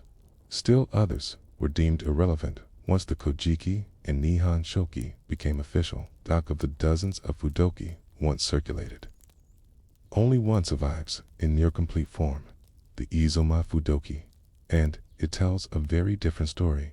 It speaks of land divided by spirit lines, of gods who argued with each other, of borderlands where no deity ruled, and where humans had to invent their own rituals. In other words, it told the truth of diversity, but even this truth was deemed too provincial. It never became canon, and so Japan's history became a song sung in one voice, in one pitch, on one kind of paper. What remains unwritten yet? The erased stories never fully disappeared. They were preserved in pottery motifs that scholars couldn't decipher, at Suri festivals with customs older than the Kojiki, shrines with no known founding god, but that continued to receive offerings anyway in a rural village in Kumamoto. The elder women still recite a lullaby with no known translation. It speaks of a bird that forgets its nest, of a star that does not shine, of a child who carries the name of a god whose temple was never built. There is no record of this god, no kanji, no entry in any imperial scroll, but the name lives, and the silence it broke is still echoing. You've already heard how the Kajiki emerged not as a neutral history, but as a decision made at court beneath silk banners and folding screens, where scribes wrote with brushes made from animal hair and minds trained in Chinese bureaucracy, but to understand why it happened. Not just how we must turn our eyes to a particular figure, Emperor Tenmu. Tenmu was not born for the throne. He was a younger son, a prince without a guaranteed future.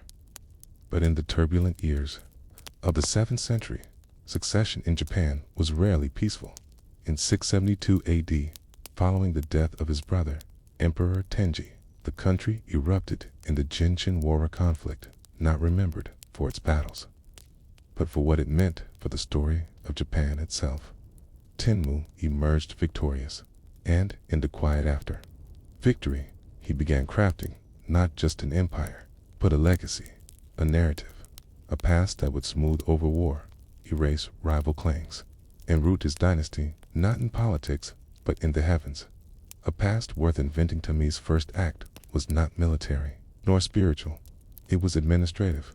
He ordered that the old stories be remembered properly, not in fragments, not in regional dialects, tight in the chaos of oral memory, but in standardized form, through the voice of a man named Hida Noir, a court reciter with an extraordinary memory.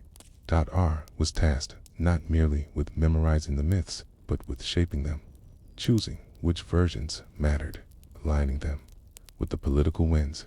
He began to recite. Others began to listen, but the Kojiki would not be written down until 40 years later. Under Empress Genmai, the long delay wasn't caused by forgetfulness. It was caused by politics, because during those 4 decades, Japan was doing something else, something subtle, something dangerous. It was editing itself. Building the divine Tenmu wanted more than peace. He wanted eternity, and eternity, his view, required that the emperor not be seen as a mere man, but as a descendant of the gods. In the Kajiki, this becomes canon. Amaterasu, the sun goddess, sends her grandson, Nainaji, to descend from heaven with 3 treasures, the mirror, the sword, and the jewel. These relics are given to the imperial line. They are not metaphors. They are proof to this day. They remain the imperial regalia of Japan, though they are almost never seen. By rooting the emperors in divinity, Tenmu sought to sever Japan from continental models. In China, the emperor was chosen by the mandate of heaven, conditional on virtue. In Japan, the emperor would rule by birthright forever. But this idea came at a cost. The erasure of Raivazen, the older oral traditions, some preserved in fragments of Fudoki, and in folk rituals, there were many lines of descent, many spirits, and even stories of divine unions that had nothing to do with Amaterasu. One region might honor a river god as its origin, another a fox spirit, another still, king who emerged from mist and rain. Tenmu's vision could not allow for this chaos. The regional gods were not all erased, but they were downgraded, turned into kami who bowed to the heavenly line, or who conveniently vanished before the central narratives were penned. Shrines were rededicated, genealogies were rewritten, and those families who could not be integrated were sometimes demoted, their titles revoked, their rituals suppressed. One famous example was the Kumaso people of southern Kyushu, Achaia. In earlier tales, they were brave, independent, even noble. Kajiki, they become savage as foes, 4 young imperial princes to slay, proving their right to rule. History became story, and story became policy, writing without writing. During this process, there remained one major obstacle: the lack of a writing system suited for Japanese. Chinese characters were logograms, each represented a word or concept. Japanese, a highly inflected and syllabic language, didn't match the Chinese system well, so the court invented a workaround: man yagana, an early system using Chinese characters phonetically. This had consequences. Some meanings were lost, others were reinterpreted. Homonyms multiplied. A phrase spoken by a shrine priest in eyes might have 12 different renderings, depending on who was transcribing it. And so, in this mess of brushstrokes and borrowed syllables, ambiguity crept. And did a certain god come from heaven or from the waves? Did the sun goddess speak, or was she silent? Did a certain battle occur in this world or the other? These ambiguities weren't always accidental. They allowed the court to shift meaning later, to reinterpret phrases for convenience. It was a brilliant strategy and a quiet tragedy: the death of competing memories. By the time the Kojiki was finally compiled in 712 AD, Tenmu was long dead, but his vision lived, and so the myths were set in place. Shortly after, in 720 AD, another chronicle was written, the Nihon Shoki, or Chronicles of Japan. This text, unlike the Kojiki, was written in full Chinese and meant for international diplomacy. It was cleaner, sharper, more official. Between these two texts, Japan's official past was sealed. The effect was subtle but permanent. Local songs began to disappear, not because they were forbidden, but because they were no longer useful. Young noble might be praised for knowing imperial genealogy, but not for reciting a local harvest tale. Priests adjusted their rituals to align with the myths. Even burial practices change, mirroring the legends of ancient rulers entombed with mirrors and swords. The old ways weren't banned. They were simply ... forgotten. What the mountains remember, and yet, even now, remnants survive. In mountain villages of the Kii Peninsula, there are festivals with no known written origin. Children sing to the moon, calling it the blind mother.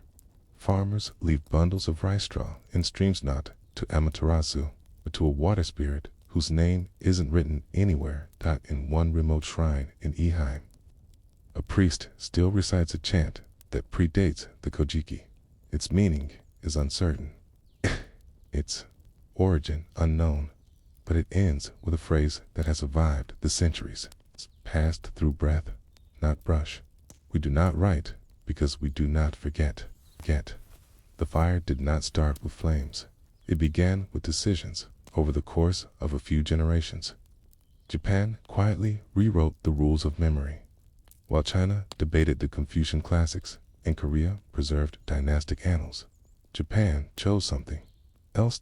It chose to seal away its prehistory, not by war, but by replacement. What had once been living memories of gods with local names, of shrines built without blueprints, of valleys that held origin stories like breath in a chest, became paper myths, copied by scribes in palaces of lacquered wood. But silence leaves traces, and in soft folds of unburned forests, in whispered rituals passed down by fishermen and midwives, fragments of a forgotten truth lingered. This is the story of what wasn't burned, what wasn't written, what survived, the language that waited before. We return to the myths. We must pause on something subtle, almost invisible. Language. Modern Japanese uses hiragana, katakana, kana, and kanji, mix of native syllabary and Chinese logograms. But in the early 700s, that was not yet the case. Scribes struggled to record Japanese words using borrowed Chinese characters. In doing so, they often captured only the sound, not the meaning. A word like kamiya, spirit, a god, its presence, might be written with 10 different characters, depending on region or time. This created an open space and ambiguity. Some call this a tragedy of early writing systems, but in truth, it allowed local memory to remain unpinned. A ritual spoken aloud could carry an entirely different meaning than the version recorded in court chronicles. And so, village elders, shrine priestesses, mountain ascetics, they preserved the old versions, not on paper, but in practice. They did not need to declare the emperors divine. They only needed to remember the streams they prayed to, the trees they bound with sacred cords, the stones they marked with vermilion.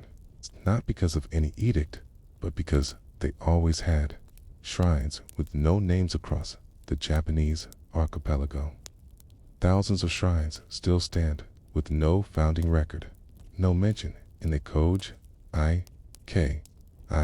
no entry in the Nihon Shoki, and yet they are tended, visited, honored in the mountains of Gifu. One such shrine sits beside a waterfall. Its offering box is carved by hand. Its torii gate is cracked with age. But the villagers do not forget the prayer that must be said on the third new moon. It is not the name of Amaterasu that is spoken here. It is the name of a female, Irwan, said to have guided the first settler to a spring in the cliffs. The deer is not a god in any canon, but to these people, she is everything. Why didn't the central court erase this? Because it didn't need to.